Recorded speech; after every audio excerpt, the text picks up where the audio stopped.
Duty is ours. Results are God's.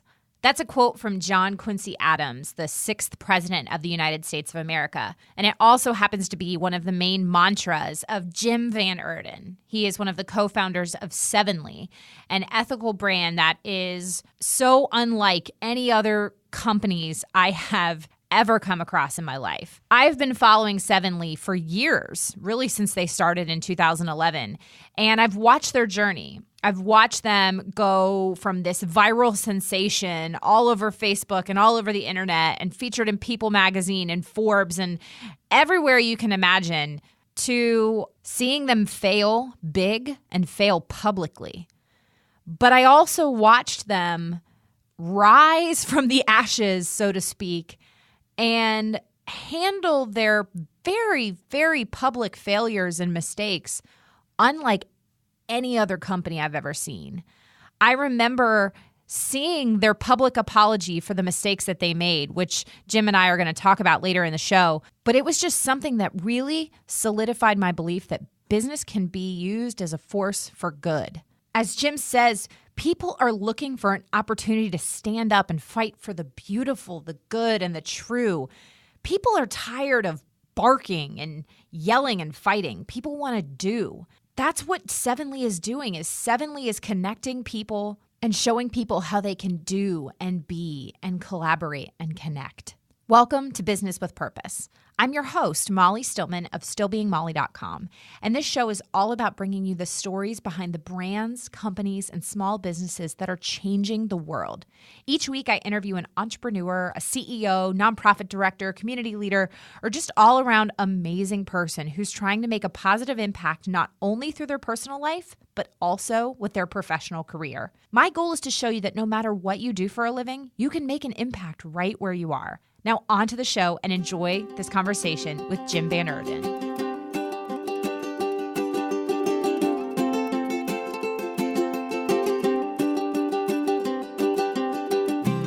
Hey Jim, welcome to the show. Hello Molly, great to be with you. I am so, and truly, I say this word and I mean it, honored to have you on the show. And I have a confession to make. When I was planning this podcast back in the summer of 2000, well, I guess I started the planning process for the podcast in the spring and summer of 2016, launched it in September. I had a list of 10 dream guests to have on the show, and you were on that list. So this is a really exciting day for me, and I'm just throwing that out there, and I'm just letting you know off the bat how excited I am. That's funny. Well, what an honor to be on that list. Thanks, Molly. Oh, absolutely. I have been a huge fan of Sevenly. Truly, I mean, I feel like since you guys started, and I have, I've loved watching your journey. I have loved how you've handled, some adversity that came your way and some really tough times that we're going to get into.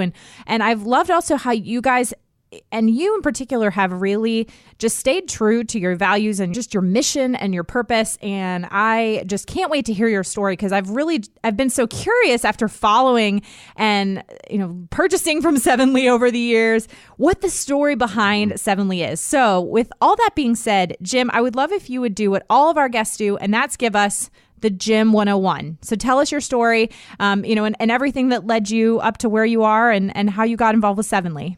Well, it has been quite a journey, and Sevenly actually really emerged out of some unique convictions that I came to in life, and then I ended up conspiring, if you will, with 3 other guys in the founding of Sevenly in 2011. We were all moved to start this crazy initiative and to see it come to life for different reasons. For me, at that time, I was actually reading the biography of this amazing historic character named William Wilberforce, who led the effort to end the British slave trade. And it really moved me at a soul level. And I had a lot of brand building experience working for organizations like the World Cup and the U.S. Olympic Committee and some of the biggest brands in the world. And And I was seeing in that story how here you had this member of parliament who was rallying with the most powerful people in the nation and the empire at that time to end slavery. And what created the tipping point was when an artist created a little piece of art. We now call it the Wedgwood Medallion. That was this moving image of a slave in chains. And this man is holding his shackled wrists to the heavens as if crying out to God. And the simple text etched around his figure was, "Am I not a man? Am I not your brother?" And that ended up being put on plateware and jewelry and everything. It created a conversational tipping point that literally changed the way that the nation was viewing slavery. And so that I was in the middle of that. The other, there were four of us that were founders at Sevenly, and we were all at the place that we were at for different reasons, but we knew that somehow, some way, clothing and accessories that enable people to wear a story that matters, that actually helps create a better world at the same time. It was just an idea whose time had come. So that's how we got to that place in different ways. I had just, with my wife Rachel, who's my personal Wilberforce acquaintance. She's a hero to me. She had led the effort in our family to adopt a little boy who had been found naked in a trash bag in a dump in Quito, Ecuador. And he had just recently, at that time, come home to us after 5 years of trying to make that little boy a son. So we were just in this swirl of personal story that was, it was just a very powerful time in our own lives where we were feeling like we were being called to do something to help people understand that little micro actions in the consumer choices that they make could make a difference, and that it didn't have to be a difference that was fashion backward. It could actually be a commitment that was fashion forward, and that's what compelled all of us, kind of out of just a simple faithfulness to God in the moment, to launch into what's now become Sevenly. Wow. There is so much there that is just amazing. So I want to kind of go back because there's a lot that I want to unpack. So I want to kind of talk or find out a little bit more about your experience prior to launching Sevenly. You said you worked for the Olympics, World Cup. That's amazing. That's a resume. How did you get involved in all of that? And what capacity did you work with them? So I came out of graduate school and was very focused on brand management. That was kind of my trade in my early years, and then ended up becoming more and more involved in using brand strategy to help launch new companies. And I worked on that for many years with big companies. So they were trying to do what's called intrapreneuring, launching new startup ventures inside of really big companies. And that was an amazing experience. But I began to arc more and more toward being in a place where through media and consumer goods and even technology companies, I could focus on companies that were being started with a missional objective. In other words, every time that they did what they did, it would result in a social impact outcome. So I saw it up close and personal when I executive produced a film with Matt Damon. And it was an amazing experience for me. It was kind of a watershed moment to see how commerce could connect with charity, with philanthropy. Whoa, what film? I have to ask you, Matt Damon? Yeah. It was an amazing experience. Bono helped us pull together the music. Hans Zimmer did the score. It was an incredible adventure. We used as kind of a backdrop narrative for the film this historic run across the Great Sahara Desert by three guys representing three different continents, and the idea was to bring attention to water, and so it was a remarkable experience, and it ended up helping to launch two of the most significant water NGOs in the world now, water.org and Charity Water. And so it was an amazing privilege to see how that came to life, and then to see the companies that were connected to it, seeing how instead of it being viewed like a tithe, like a corporate tithe, it could actually be a part of the way that they presented their brand. And so that's how I started getting more and more involved in this intersection. A year later, actually coming out of that expedition, I helped co-found a company called Mission, which is an athlete apparel company. And we co-founded that with Mia Hamm and Serena Williams and others who were passionate about creating a brand. It's now at mission.com. It's a global brand that would also have a philanthropic component connected to it. So everything I started to do from that time forward had that component attached to it. I just became really passionate about the fact, and this was at a time, by the way, that the Occupy type movements were beginning to emerge in the scene, saying that business was bad. I really felt that it was important for people in corporate circles and people in startup environments to show how business could be an amazing engine for good. Absolutely. And to kind of parlay off Jim Collins' phrase, good to great, how, really sustainable, great companies would know how to build the bridge from great to good, and to do great good in the world as a core part of what they were as a purpose-driven brand. So it's been a huge sea change. It's been an amazing thing to be a part of it.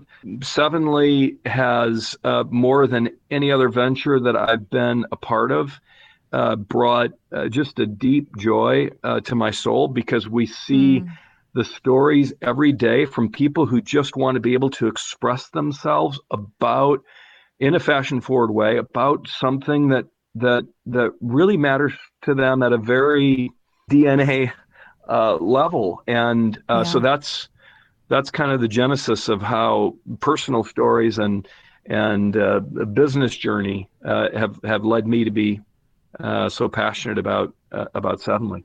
Wow. So I have to ask, so what was the name of the film, the Matt Damon film? Can we see it? Is this something like we can go and watch on Netflix or rent or something like that? Yes, absolutely. It's called Running the Sahara. Running the Sahara. At that point, I was involved in a variety of films: War Child, Bella, The Ultimate Gift, and so forth. They were all films that had a deep philanthropic component to them, and I had the privilege of being involved in a production role as a producer, an executive producer of those films, and they all connected an experience in theater with an opportunity to help make the world a little better. So I've really come at this from corporate perspective, from film and media perspective, from an apparel and fashion perspective, and seeing everything that's going on as consumers are increasingly saying, hey, let me champion brands that champion values that matter to me. It's a really important moment in the history of capitalism. I think it's unprecedented and a really unique opportunity for all of us to engage in really thoughtful consumer decisions. Oh, I completely agree. And I love what you said earlier as well about business is amazing and can be an amazing engine for good. And there has been this, and honestly, I don't really know. I guess you said that the Occupy movements began to kind of do that, but I even feel like it happened before that, is that there was this this culture shift where everybody was like, business is bad. If you're a business owner, you're scum, you're Right. slimy. All you want to do is take my money. And I feel like we are seeing a shift the other way because of companies like Sevenly and businesses and business owners that are saying, no, business can change the world, and business is good. Without business, I mean, we're not employed. Well, there's a lot of people that aren't employed. It's one of the great ironies that as the noise was beginning to get louder from the business is bad folks, that some of us were just raising our voices saying, hey, do we all understand that without business and what it is in the world, there is no nonprofit sector. There is no government sector, because government and nonprofit sectors are both dependent upon the value creation of impactful businesses. And so it's a discussion that I think is continuing to change. But one of the most thrilling things, I think, Molly, for all of your listeners to reckon with, is that people are starting to get the fact that businesses are indeed, or can be indeed, a very purposeful, intentional engine for good. And that doesn't just relate to how they care for their employees. It doesn't even just relate to how they can care for their communities. They can be creating a very specific and intentional alignment with needs that are global, and that's beginning to happen. And I think it's one of the most exciting trends of our time. I could not agree more. And that is honestly, I mean, that's one of the reasons I started this podcast, is because, I mean, for years I've had this passion within me to support and bring a voice to and share ethical, fair trade, sustainable, socially conscious, kind of throw in any of those words as buzzwords, if you will, about these types of businesses. And, I felt like it was one of those things where I was always on this soapbox, where I was just like, you can really change the world by how you spend your money and supporting good businesses. And I shared those companies through the blog, but in a lot of ways, the reason I started this podcast was to show consumers and show other business owners themselves that you, as a business owner, as an entrepreneur, as a nonprofit director, whatever it is you choose to do for your career or for a living, you can make a positive impact. You can change the world, your community, your family, right where you are. And, you don't have to have a company like Sevenly. You can have a wedding photography business and just really love your clients well and help them, start strong marriages. You can, be somebody who does hand calligraphy, and just the way that you share your products and the way that you share your heart with your clients, or the way that you serve your customers well, you can really do so much good with your business. And so I it's one of those things where I want to highlight lots of different types of business owners so that other people can understand, like, yes, the way you spend your money really does matter.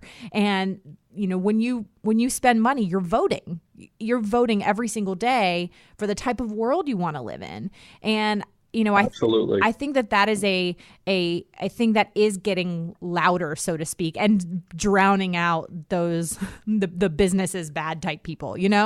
I agree. One of the things that I've seen firsthand, Molly, is that nothing is dynamic until it's specific. So a statement like change the world can almost now feel superficial. It could just be overwhelming. You look at a situation like Harvey, and gosh, if it doesn't just break your heart and make you feel helpless in different ways. But then what breaks through are specific pictures of heroes just doing what ordinary people can do to change the world for one person. One person at a time. We had a campaign that we ran this weekend where we invited people to purchase apparel and accessories from what we called our Harvey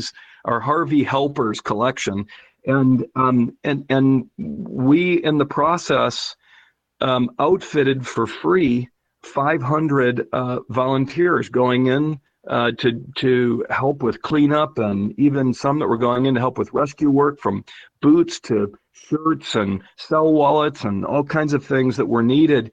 When people see specific numbers like that, and they're now taking that number up to 1,000 people within the next day, they see specific outcomes connected to specific actions, and they think, you know what? Yeah, I hear that the government's going to contribute X billions of dollars and everything else, but I can make a difference in that specific person's life, and that connects me with an opportunity that's deeply important to me. And not only that, I want to remember it. And so the items that we are offering that carry this cause art are almost like Ebenezer stones for people.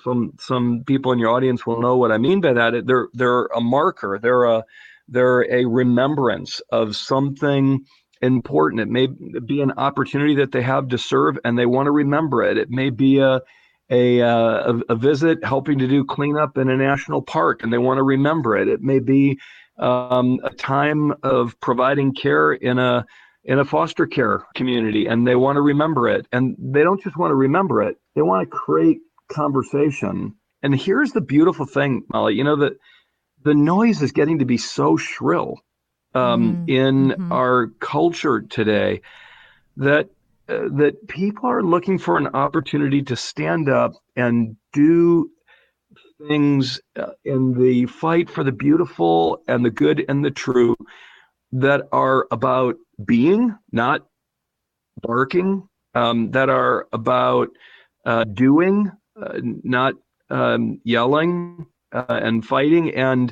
And so I think the chord that we're touching as a brand in Sevenly is the people who, want to be thoughtful in creating conversations, but at the same time have that process be connected to doing those little things that makes the world better, one person, one purchase at a time. Oh, there are so many gems there that I'm like, can I put that on a t-shirt? Because I love the visual of referring to it as an Ebenezer stone. And if you're listening to this and you're like, what is an Ebenezer? The first time I really heard that phrase was in the hymn, Come Thou Fount, which is one of my favorite hymns. I didn't really become a Christian until when I was in my 20s. I could go into my testimony and say I played church for years and all that kind of stuff, but I didn't really understand and truly feel like I grasped the gospel until I was in my late 20s. And I remember the first time I heard Come Thou Fount, which is such a classic hymn, but for me, as somebody who was a believer later in life, that is not something that I had heard as a child. And I raised my Ebenezer. What is that? Yep. Exactly. Yep. And so I remember I joined the worship team at my church. I sang for years, and so I was like, okay, I'm gonna lead worship. And I remember I was literally leading that song, and I'd never heard it, and I had to Google what is an Ebenezer stone, and find that. So I love that visual that you paint, and that actually kind of leads me into sort of a side question. For those that we've kind of been talking about Sevenly, we've been sort of talking about specific things. For those that aren't familiar with Sevenly, what is the business model, and how exactly did you guys kind of come up with that? So, obviously Sevenly partners with different organizations. There's lots of different, apparel and accessories, as you said, that are tied to specific causes. How did you guys settle on the business model? And for people that, aren't familiar, how exactly does it work?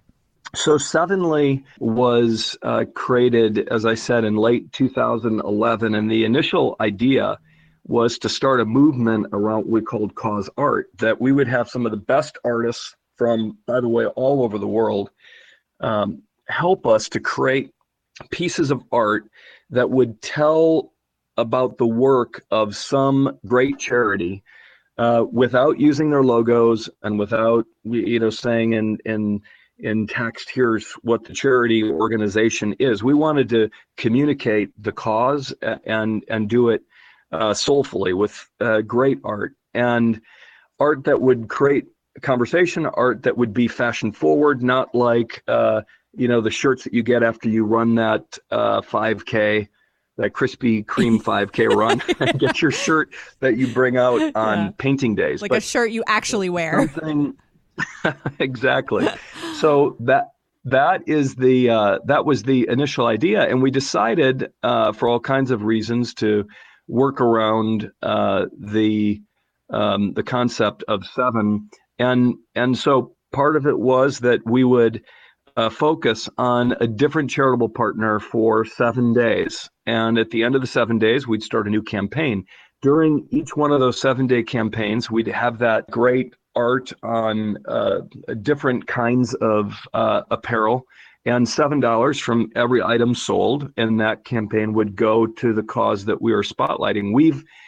Through those little micro purchase decisions, Molly, we've now donated almost $5 million. We've generated, at best calculation, somewhere north of 2 billion free impressions for some of the greatest causes in the world. About 250 different nonprofit partners that we've teamed with since 2011. And we've raised tens of thousands of volunteers who became aware of an organization like, say, Mercy Ship. They didn't know anything about it. They become volunteers. In fact, People magazine named us one of the top 10 stories in the first 10 years of Facebook because of those volunteer stories that were so moving. So we say that we exist as an organization to raise followers and funding and awareness for the world's greatest causes, and that's our central mission. That's our reason for being. We want to not be about a brand per se. We want to be about the epic work that those nonprofits are doing. Some of them, by the way, heroic little 5, 6, 7 person teams that are just doing incredible work in the world. And then others being organizations that you'd recognize, like Salvation Army and Convoy of Hope, who are beneficiaries of the campaign that we're running for Harvey Helper. So that's really the idea. And we want somebody like you, Molly, to be able to go to Sevenly and be able to express you. So we're trying to create essentially an option for that piece of your wardrobe that is about you expressing something about a story that's important to you through what you wear and through what you share.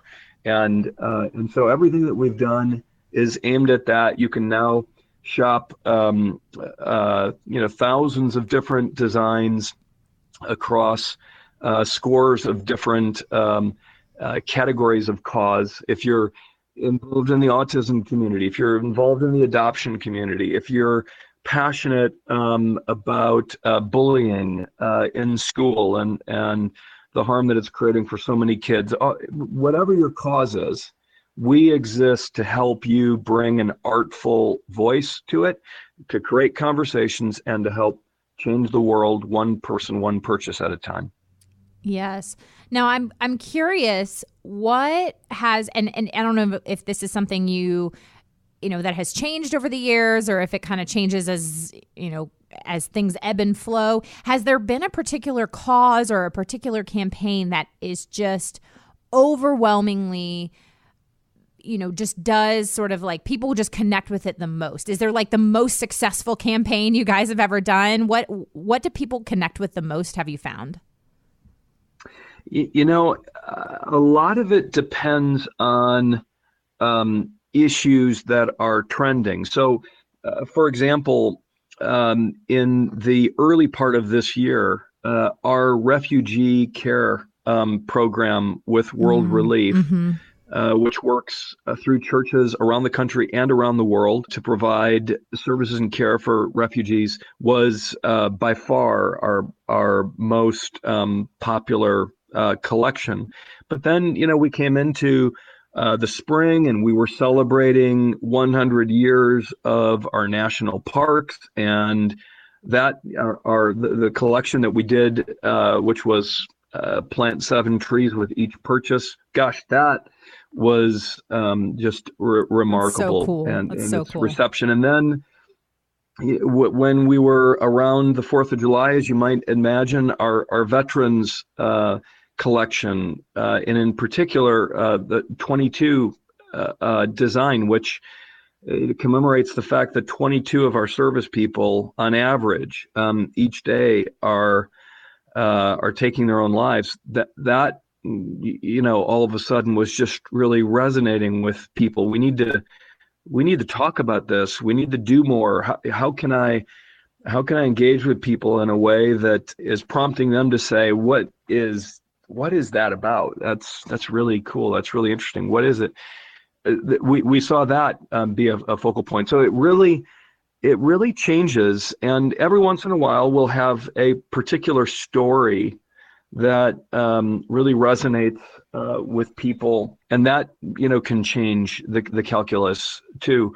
One thing I'd bring to the attention of your listeners is that on our homepage right now, we're featuring a video called we call it the anthem of Sevenly, but it shows up as the Give video, and it just is a composite of simple, quiet snapshots of people doing little things with great love. And I've never been more blessed as somebody who's been involved in the film industry to be connected with a short little video like that does so much to talk about what it is to know the joy of giving. And Mother Teresa died 20 years ago today. Yeah. So around this time frame, we mark the International Day of Charity. And I've always loved her compelling call when she said, "Do small things with great love." And yes. that's at the heart of what our brand is, because we believe that people matter. And I love that you guys just really do that in every aspect of your business. I want to ask you about something that I know that you get asked about a lot, probably recently. But in the last couple of years, there was some controversy surrounding Sevenly, and you guys went through a rough patch. And, I honestly, as somebody who has been following Sevenly since you guys started, I was really impressed with the way that you guys handled it. And so I'd love if you wouldn't mind kind of share a little bit about what happened. And, and for those that maybe kind of saw that there was some Sevenly controversy and maybe people who didn't know about it or whatever, would you mind kind of sharing what happened and ultimately, how did you guys kind of bounce back from it? And what did you, as a business owner, as an entrepreneur, and somebody who has so much passion and drive for what you do, what did you learn from it?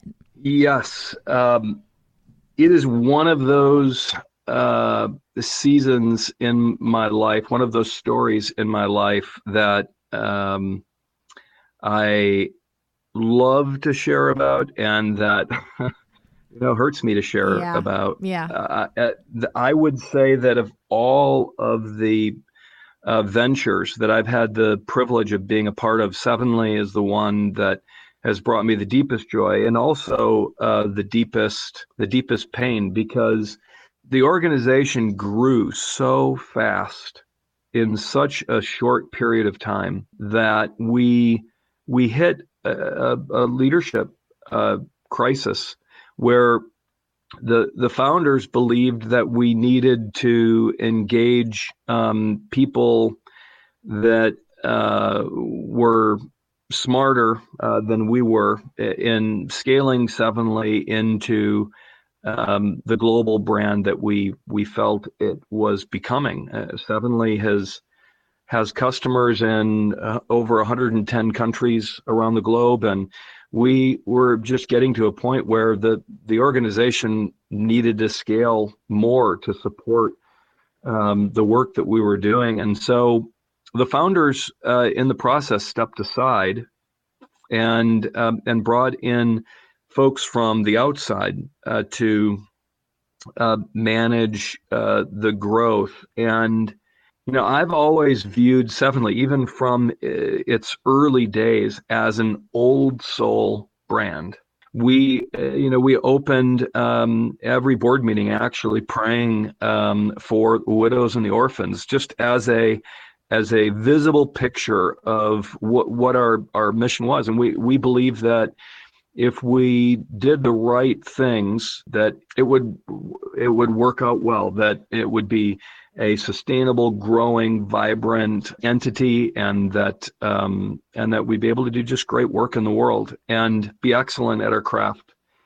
So we underestimated the extent to which founders stepping away could result in a transformation of the culture where it became about saving pennies here and cutting corners there, to the point where the company just failed in its mission. We failed to honor our nonprofit partners the way that we were created to do that. We failed to honor our customers with excellence and service and product. All because the metrics, the goals were different. I mean, I've been brought up quoting, and now my kids quote John Quincy Adams, who famously said, "Duty is ours, results are God's," meaning, focus on doing the right things and then trust that the outcomes will be what they should be. And instead, we just got into a different kind of machinery, and it almost took the company, the movement, because it's really not about the company. It's about the people who made Sevenly what it is, by the hundreds of thousands, by the millions, if you look at our social following.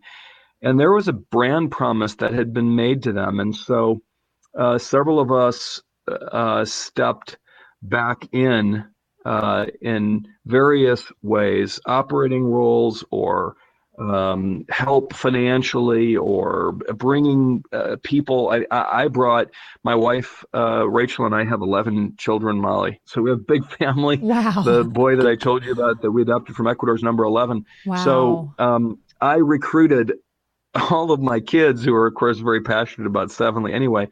They were helping with customer support. They were helping in the warehouse. They were helping with packaging. I mean, everybody that could, that was a part of that old soul brand DNA, just rallied. And it was a miracle. And people were so, on the whole, so gracious and so supportive, saying, this is a brand that we need. And so we've poured blood, sweat, and tears into the process of reconnecting with our mission, of remembering why we started. Yeah.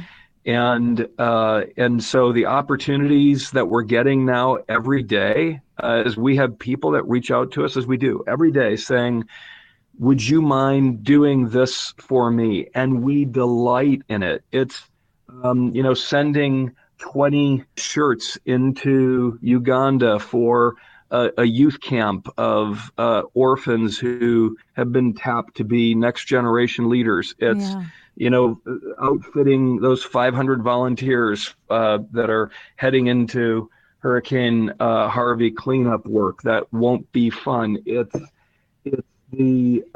the mom whose son recently came back in a casket, an Army Ranger, who reached out to us and said, my son's fellow Rangers are coming home, and I want to meet them at the airport at Fort Benning in Georgia and present each one of them a Sevenly shirt and a Sevenly a piece of Sevenly glassware. Would you do that for me? And those are the stories we touch every day. It makes what we do matter deeply to us, and really reminds us again that uh, every little bit counts in the fight for the beautiful and the good and the true, and that's our mission. I think that's so important that the way you said that you lost sight of your vision for a while and you came back from it. And I think I remember when you guys sort of did the social post on, I believe it was Facebook and Instagram and maybe even Twitter, but Yes. I remember specifically on Facebook and Instagram where you guys came out and you said, hey, we are sorry. We failed. We failed. We failed. And Yeah. I remember thinking to myself, this is a different business, because it is, one, it's rare for people these days to admit when they were wrong, or admit when they mess up. And, and it's one of those things where we all as humans, not just business owners or consumers or parents or friends or, siblings, daughters, whatever role we have, at the end of the day, we're all human and we all make mistakes. But there's this, in this social media culture, and somebody said on a podcast recently that Instagram is like everybody's prom night.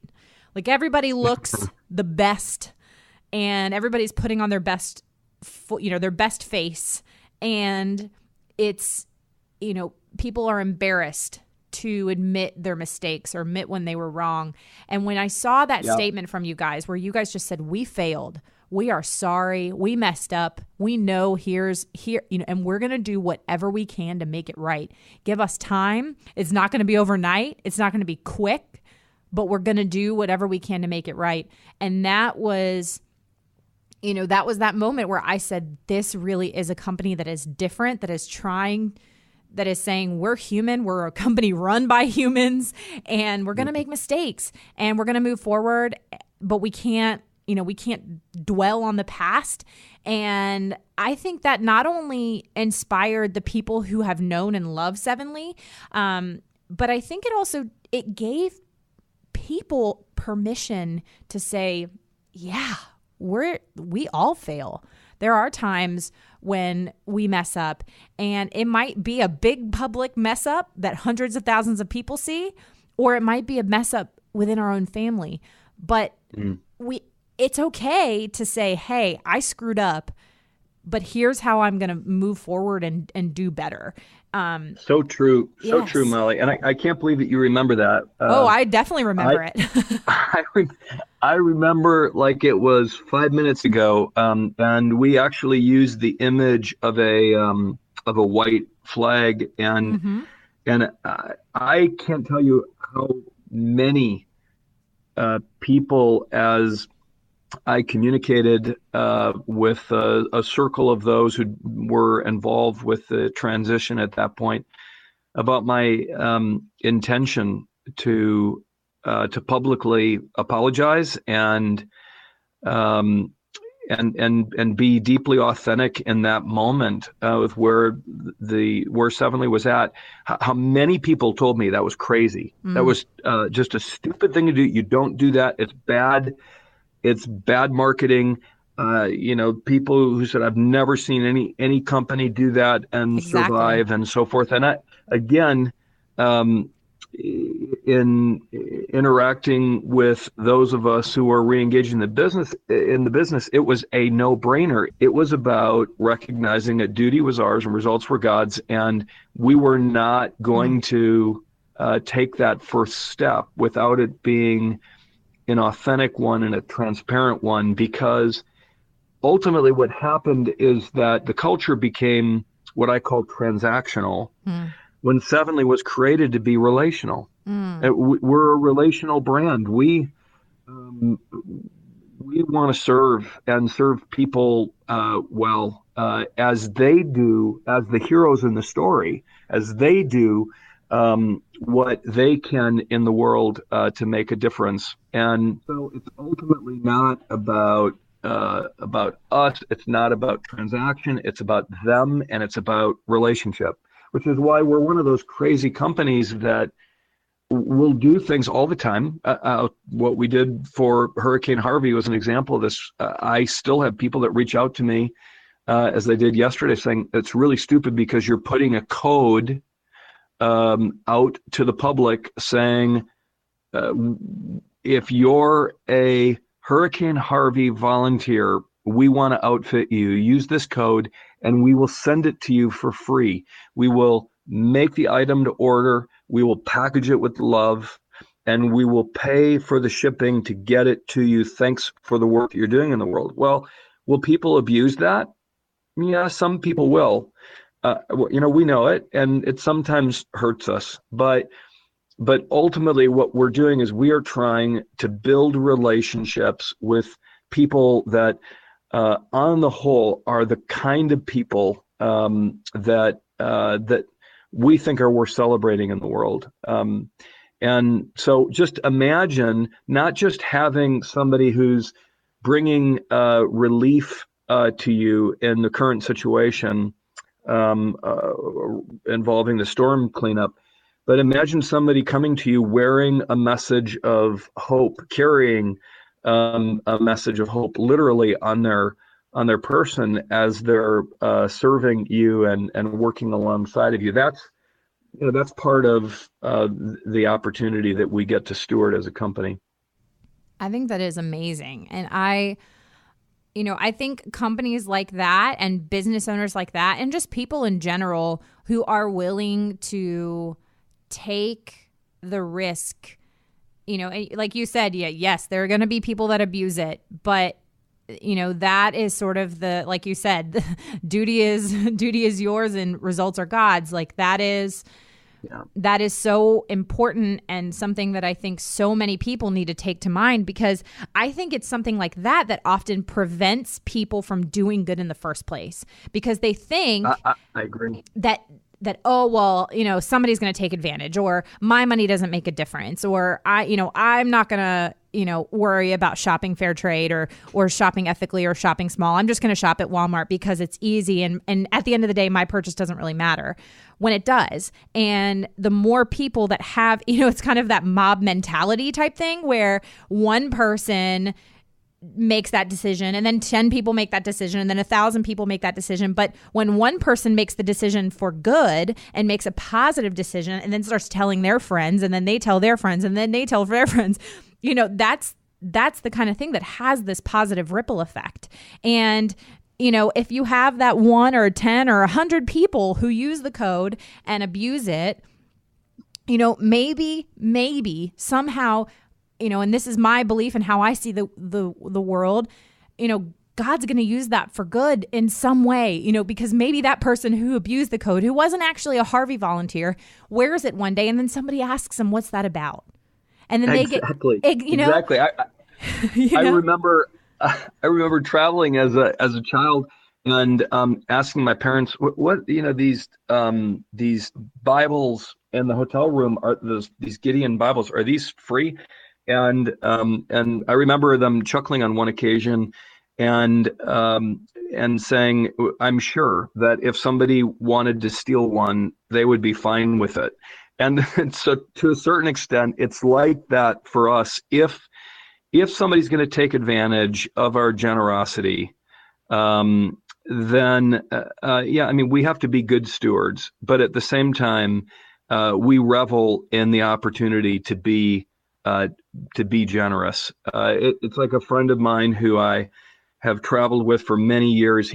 When we're in big cities and somebody asks us for money, I'll never forget the first time he gave this person some money, and I said, "Yeah, but are you sure that you should have done that with him?" And we had this little conversation, and he looked at me and he said, I figure that what I do in relation to him to try to help him is my business before God. And in terms of what he does with it, that's his business before God. And I always thought that was a really powerful thing. And so when you look at the story of Sevenly, in fact, one of the co-founders, a dear friend of mine, Dale Partridge, wrote a book, People Over Profit. And it's kind of the first half of the Sevenly story. And we've often talked about the fact that it'll be fun one day soon to write the sequel to that book. But if you are really intentional about valuing people over profit, the profit tends to, not always, but it tends to take care of itself. And if you're just about profit, boy, there are just so many things that break in the things that matter most, which are relationships. When Jesus was asked, "What's the most important thing in effectively in this book?" Right? He said, "Love the Lord your God with all your heart, mind, soul, and strength, and love your neighbor as yourself."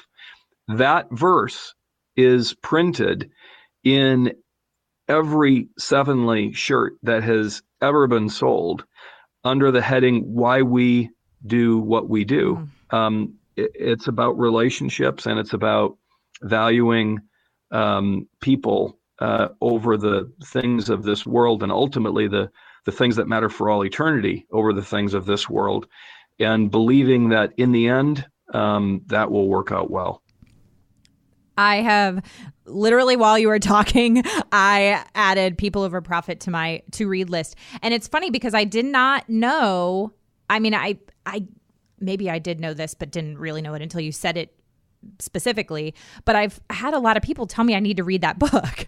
And now I know why. It's a great book. Now I know. It's a great book, and Dale's it's a great book, and Dale's a great guy.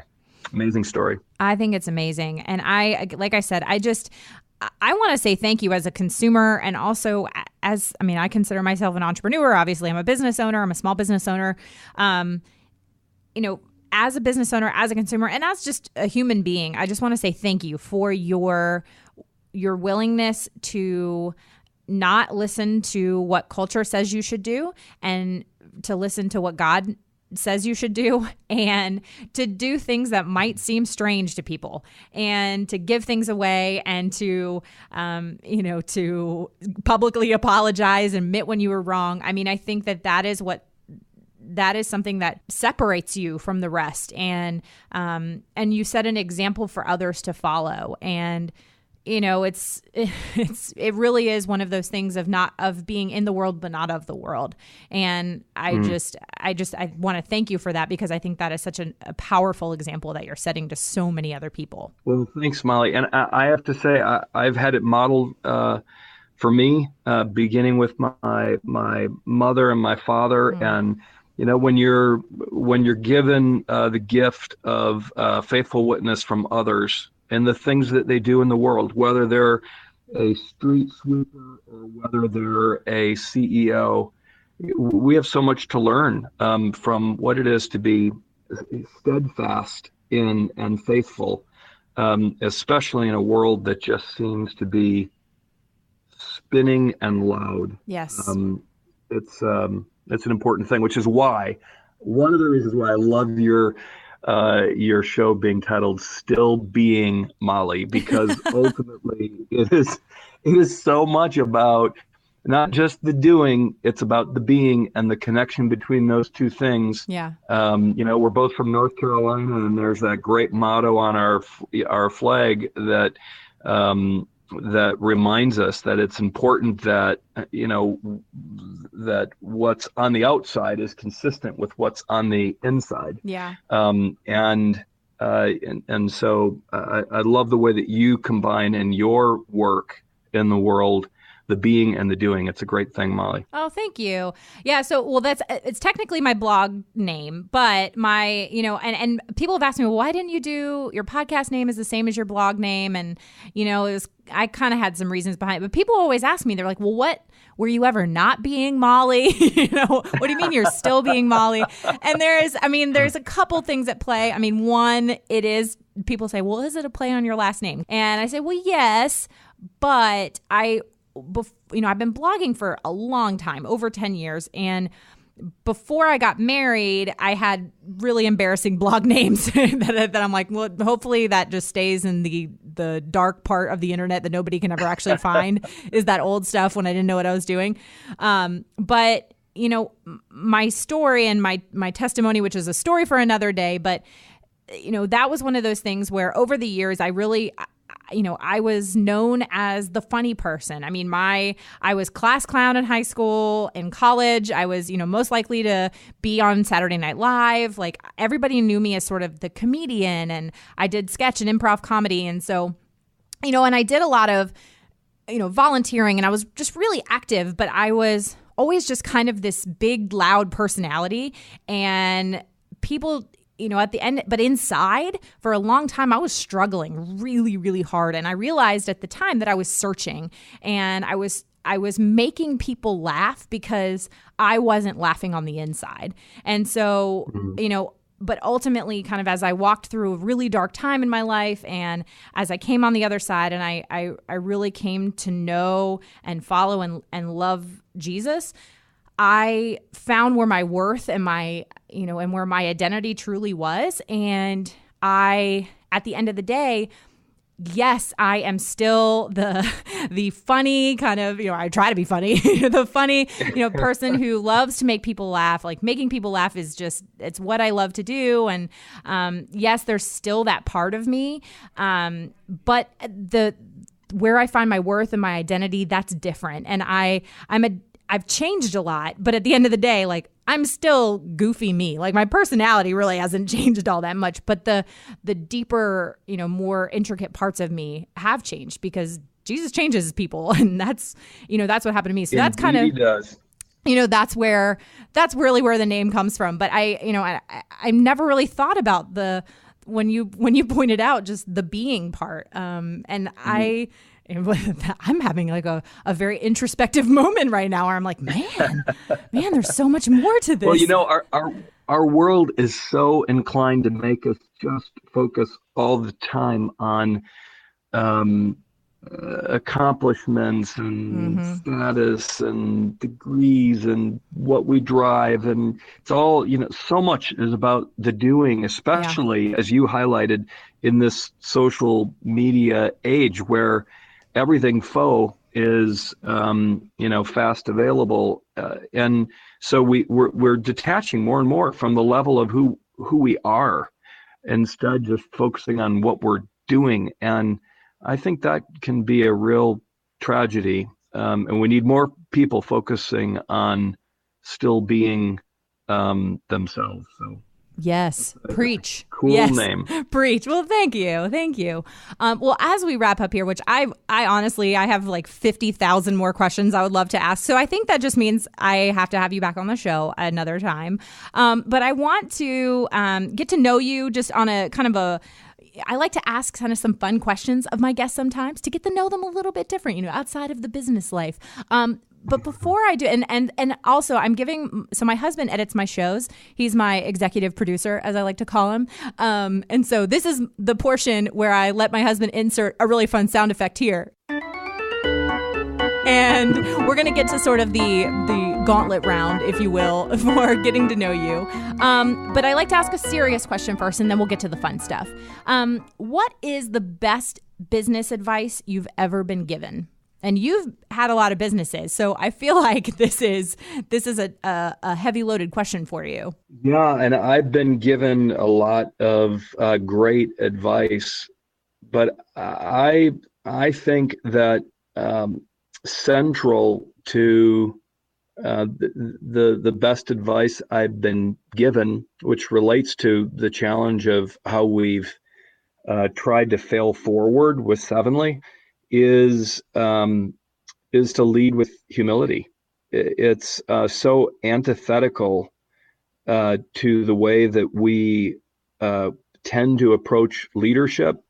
We think that to lead means to be the strong man, to be the one who, in a Darwinian sense, is going to be the survivor. And so the whole idea of humility in business is so much a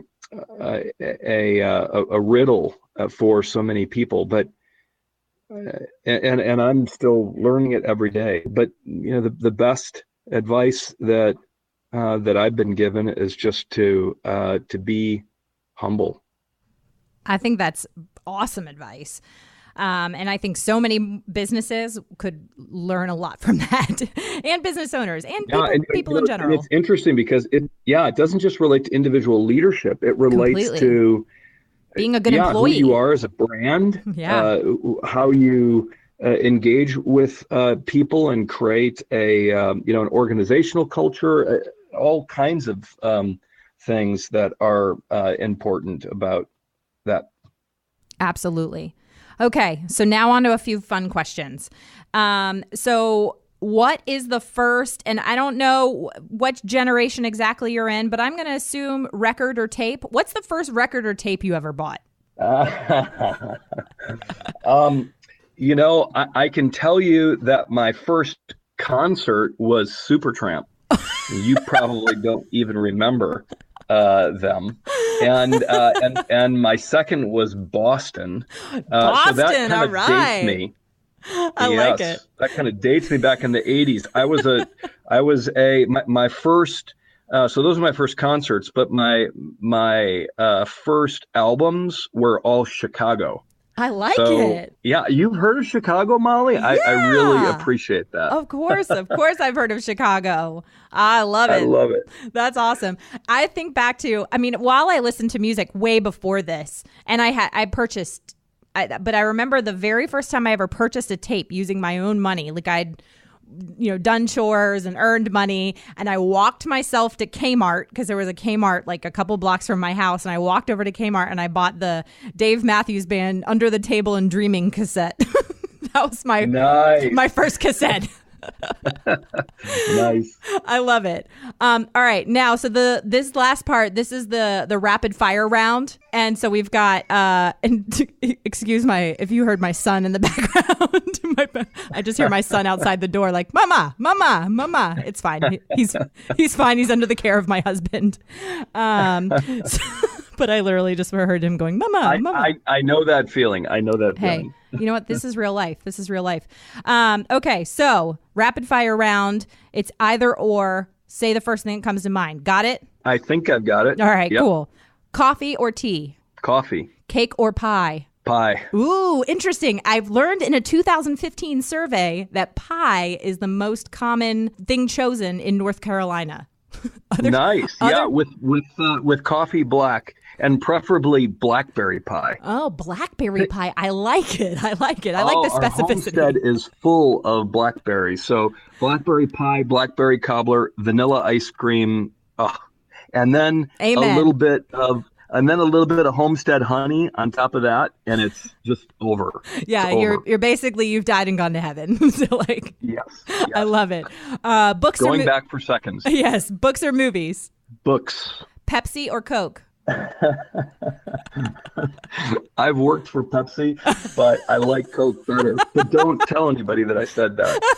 I won't, except for all of the people listening to this. And that is hilarious. That's awesome. I think you're probably the only person that's ever going to be able to say that on the show. Like, well, I worked for Pepsi, but I actually like Coke better. Yes. I love it. Early bird or night owl? Night owl. Me too. Introvert or extrovert?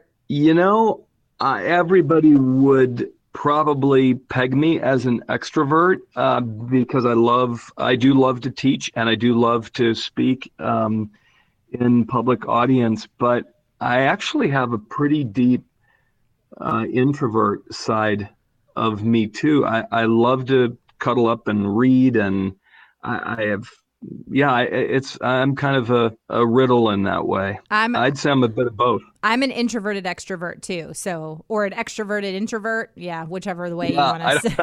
Right. So I understand. Yeah. I'm right there with you. Call or text? Text. Yeah, me too. PC or Mac? PC. Ooh, all the way. Interesting. Yes. You probably don't have many people on your show that can answer that. And droid all the way. Oh, absolutely. Man. Yeah. All right. I am the only person in Sevenly that is a droid PC guy, and they all have fun with me about it. But it is what it is. I love it. That's hilarious. And last one, and for me, probably the most important: crushed ice or cubed ice? Definitely cubed ice for me. Oh, really? You were the second person today to tell me cubed, and I'm like, what are you crazy people with cubed ice? It's crushed ice all the way. Yes. It's cubed ice for me all the way. I love it. Well, Jim, this has been an absolute pleasure and an honor. And hearing your story and hearing you just really share your heart for what you do and the heart behind Sevenly, it has been a pleasure. So thank you so much for coming on the show. Thanks, Molly. I really have enjoyed the time with you. It's been great. So let me be honest real quick. This episode was originally supposed to air not until, I think, sometime in December.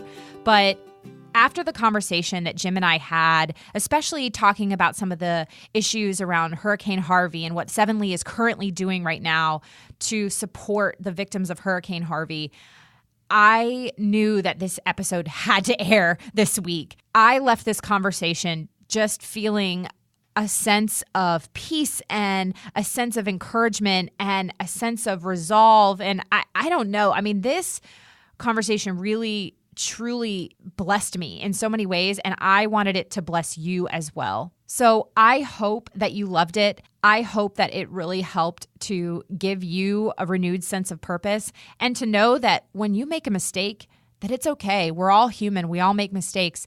And it's how we recover from those mistakes that really can make a difference. As always, thank you so much for listening to this week's episode. If you are a first-time listener of the show, welcome. Be sure to visit the archives for past shows featuring so many amazing entrepreneurs and business owners who are literally changing the world with their businesses.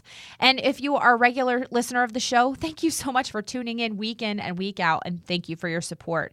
Be sure to head on over to iTunes, Stitcher, Google Play, Overcast, or wherever you listen to podcasts, and make sure you are subscribed to the show. Clicking that subscribe button helps ensure that you never miss a new episode of the podcast. And while you're there, would you mind taking a moment to leave a review of the show? Leaving a review of the show helps me to know what you are liking and how the show is personally impacting you. Reviews also help to show other potential listeners what this show is really about. If you share the show on social media, be sure to tag me at StillBeingMolly and use the hashtag BusinessWithPurposePodcast. Also, I love hearing from you guys, so be sure to send me an email, or you can even just connect with me on Facebook, Twitter, Instagram, wherever you like. This show is edited by my amazing husband and executive producer, John Stillman, and the music is by Mark Killian of Third Wheel Media. Thank you so much for listening. Now, go do something good with purpose on purpose. Bye.